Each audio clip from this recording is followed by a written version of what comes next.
I'm Jeremy, 32, and 3 days ago, my life completely unraveled. I came home early from a business trip expecting a quiet evening with Dana, my wife of 4 years, and instead found our house stripped bare.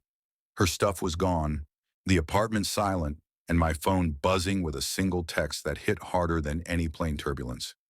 I'm moving in with someone more successful. My lawyer will contact you. The flight back from Portland had been uneventful, but my mind buzzed with excitement. I had finished work a day early and imagined surprising her, maybe cooking dinner, talking about our weekend plans. We were both 29 when we married, together for 6 years before that. Now, at 32 and 31, it felt like everything I thought I knew had been a carefully constructed illusion. Pulling into the driveway, I noticed her car was missing, but I shrugged it off. Dana had been hitting the gym a lot lately. That wasn't unusual, but stepping through the front door, something hit me.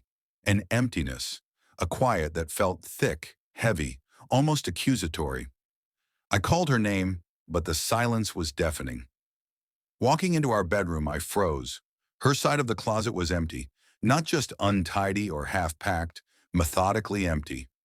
Jewelry gone, skincare vanished, even her essential oil diffuser that made the room smell like a boutique Whole Foods. Nothing. My hands shook as I grabbed my phone, straight to voicemail. And then the text came, brief but lethal. I can't do this anymore. I'm moving in with someone more successful. My lawyer will contact you about the divorce. I sat on our bed, staring at the bare closet spaces, the memories stacked in boxes around me. Hours passed, or maybe minutes, but I replayed the last few months in my mind. The signs had been there. I just hadn't wanted to see them. Little comments about my lack of drive, comparisons to Christian, her co-worker flaunting Dubai trips, Teslas, summer homes on Instagram.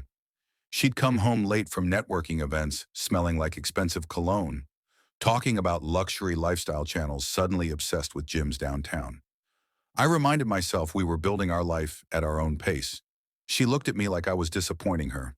I didn't break, didn't scream, didn't trash the apartment. I didn't call her family in drunken panic. I did three things. Called my friend Jared, a divorce lawyer, documented everything, photos, videos, sent her one text. Noted, my lawyer will be in touch.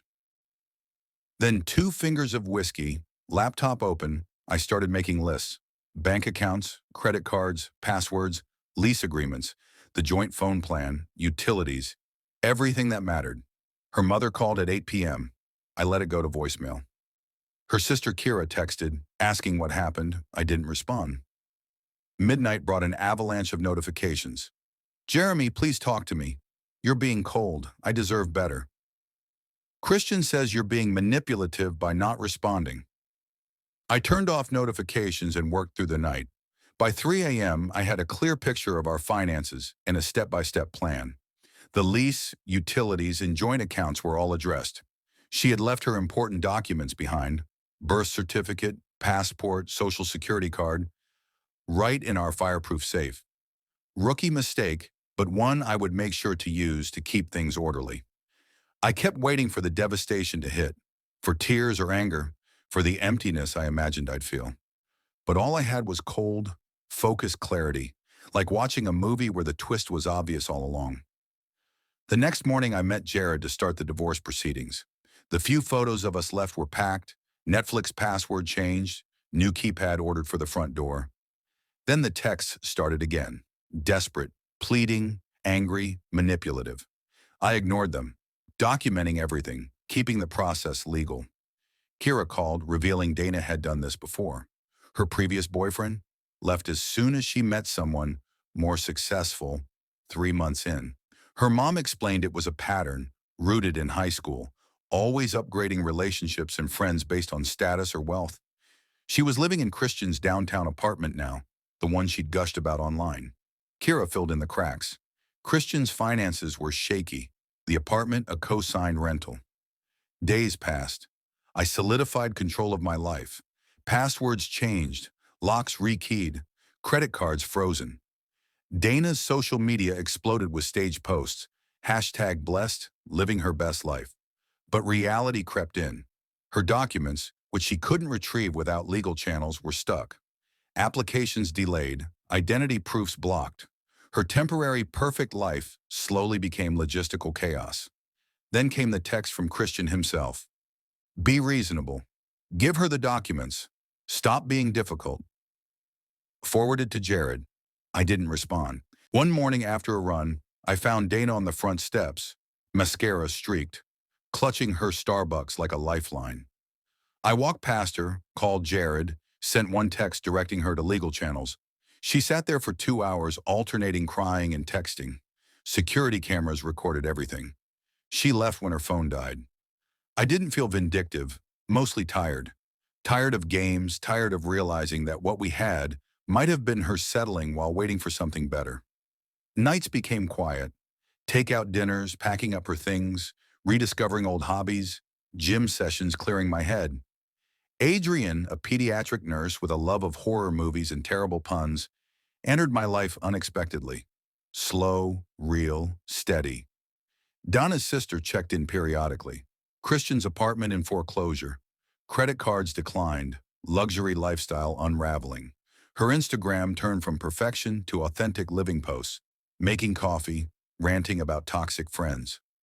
Reality was harsh. Then the lunch encounter. Dana walked into the sandwich shop I was at with Adrian. She froze when she saw us. 20 minutes of obvious eavesdropping, pretending to read a menu. Adrian and I talked normally, laughing, comfortable, while Dana's confusion grew. She left, no order placed. Later the text, I can't believe you moved on so fast. Who even is she? We need to talk. Forwarded to Jared. I returned to my life. The document exchange loomed. Scheduled for 2 p.m. at Jared's office. Dana arrived, sans lawyer, Christian trailing. Jared immediately called Dana's lawyer. Red flag. She tried to grab the box of her remaining belongings. Jared intercepted. She exploded, screaming, dramatic, playing games while I remained calm. Christian puffed his chest, attempted to assert dominance. Words slipped out from me. Human, sharp, defensive. But security swiftly intervened. Dana alternated between rage and tears, claiming she made a mistake, missed our life. I quoted her own text from 3 months ago. I'm moving in with someone more successful. Consequences. Security removed them. Watching their image crumble was surreal, but mostly I felt a calm detachment. Texts flooded in afterward. Accusations, blame, manipulations. Forwarded to Jared. Ignored. Turned off my phone. Dinner with Adrian felt normal. Conversations about silly dreams, harmless observations. Life moving forward. Kira called around midnight. Dana and Christian fought. Credit cards declined at a fancy restaurant. Apartment furniture repossessed. Dana returning home to her parents. Christian's pattern of dating while still legally married revealed. Morning brought 47 missed calls, a flood of texts from Dana. I sat, coffee in hand, calm, processed, legal, unshakable. I realized something crucial. The chaos she sought to inflict, the drama she hoped to provoke, didn't reach me. I was free. My focus on clarity, legal diligence, and emotional control turned the narrative in my favor. Career noticed, promotion came, gym progress, friendships strengthened. Adrian, unexpected love, steady companionship, real life, messy but authentic. Dana's curated success crumbled. Financial missteps, reality catching up, social media facades exposed. Christian's arrogance faltering. She returned to her parents, learning consequences the hard way. My life? Still intact, evolving, grounded. The document exchange concluded without incident. Legally sound, controlled, calm. I kept my integrity, boundaries, and composure. Dana learned that shortcuts and manipulations have limits. I learned resilience, patience, and the value of authenticity.